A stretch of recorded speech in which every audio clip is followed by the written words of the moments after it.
At those words, Alexia seemed somewhat surprised.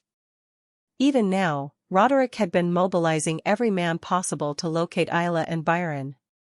But there they went further. Yeah? That he's not being trampled on like this means that he definitely has someone who supports him. So, let's find that helper. To Alexia's question, who seemed puzzled, Roderick responded with a serious expression. Of course, it wasn't something that hadn't been tried before. It had been more than 10 years since Byron escaped. There was no method they had not tried. Long ago, anyone who had the slightest connection with Byron was thoroughly investigated, and anyone who had been involved in the betrayal was found and punished. However, Byron's whereabouts remained unknown. Your Excellency. Alexia opened her mouth in a dark voice. I know, even without you saying anything. It may be a meaningless action. But I can't sit idly by. I have to do something. Roderick clenched his fist. He felt so pathetic that he couldn't stand it.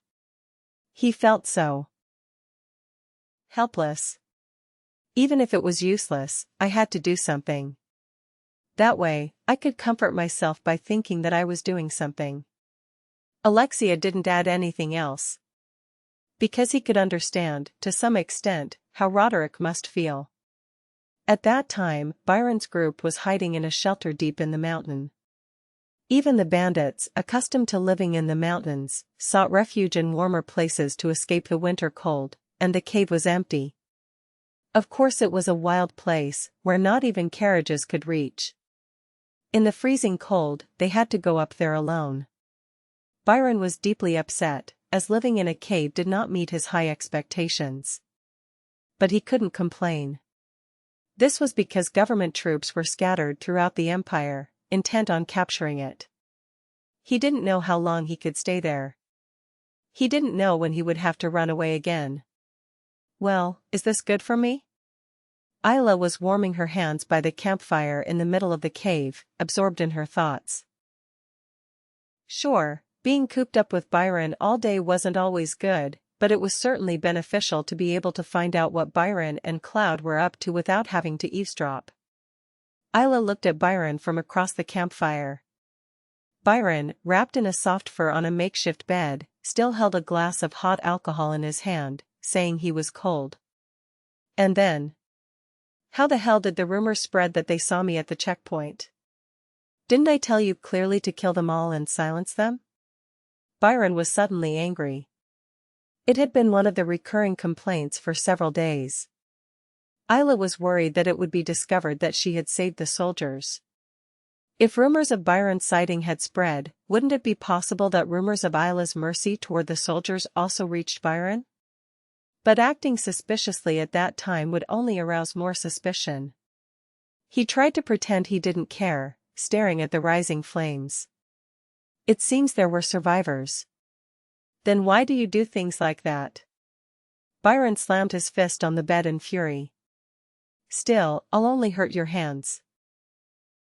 Ayla clicked her tongue inwardly and watched Byron's expression. It was quite a sight to see him blush, but she didn't feel the slightest annoyance towards him. Luckily, the rumor that Ayla had deliberately forgiven them did not spread. It was unclear whether the soldiers had purposely kept silent to protect her or whether the rumor was so uninteresting that it simply did not spread. It was a really lucky situation for Ayla. How long do I have to stay in a place like this? It may be a little uncomfortable, but you'll have to endure it for a while. Those who try to capture my lord, Cloud responded in his usual calm and honest voice, but Byron, unable to control his anger, ended up throwing his glass on the floor. A bit? Is it just a little uncomfortable? Eating was unpleasant, and sleeping was uncomfortable.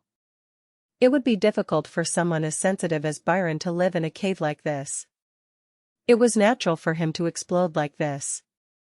The problem was that this situation was not going to end anytime soon. In fact, it could get worse. Cloud silently picked up the glass that had fallen to the floor. He placed it carefully on the narrow table next to the bed.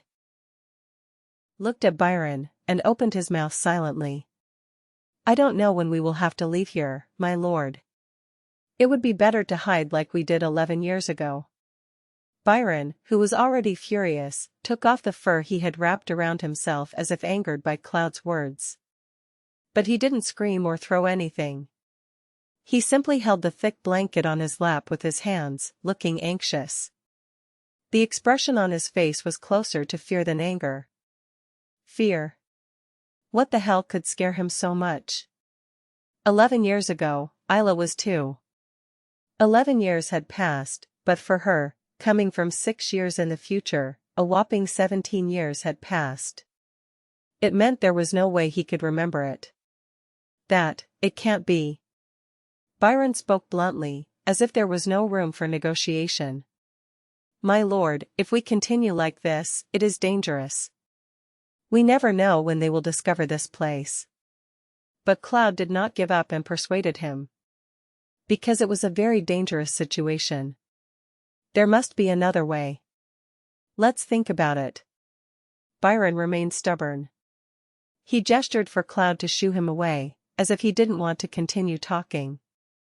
He covered himself with his fur again and shouted, "Here, bring me more alcohol." He couldn't contain his anger and let it all out. Ayla looked back at the campfire at the pitiful sight. Cloud sighed and took a step back, then walked towards the campfire where Ayla was and collapsed to the ground. It seemed like all his energy had been sucked out of him. "Let's try to find information. What the hell happened so long ago? Why was Byron so terrified by the word underground?" It was an opportunity to find out more. Ayla feigned innocent childish curiosity and tugged on Cloud's sleeve.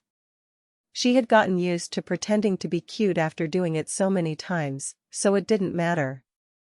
"Why are you acting like this, miss?" "Hey, Cloud. Where is underground?" Ayla lowered her voice and asked softly. Because if Byron, who was very upset, heard something, there was no telling what kind of sparks would fly. "Oh, that's..." Cloud was lost in thought. The question was how much to reveal to satisfy Ayla's curiosity without revealing important information. 11 years ago, there were people everywhere trying to capture us, just like now. So back then, we hid in a sewer. He also lowered his voice and responded. It was a dark, damp and moldy place, with no sunlight. Sure, it's a tough place to endure, but it was still the perfect place to avoid being tracked. With that said, Cloud remained silent. He seemed to have no intention of giving more information. I didn't get much nutritional information. Ayla clicked her tongue inwardly. Certainly, Byron would never want to go to a place like that. To be honest, Ayla didn't want to go to a place like that either. But he swore he would do anything to get revenge on Byron. Still, it wasn't something she was willing to go to, a musty den filled with musty smells. And then, a little later.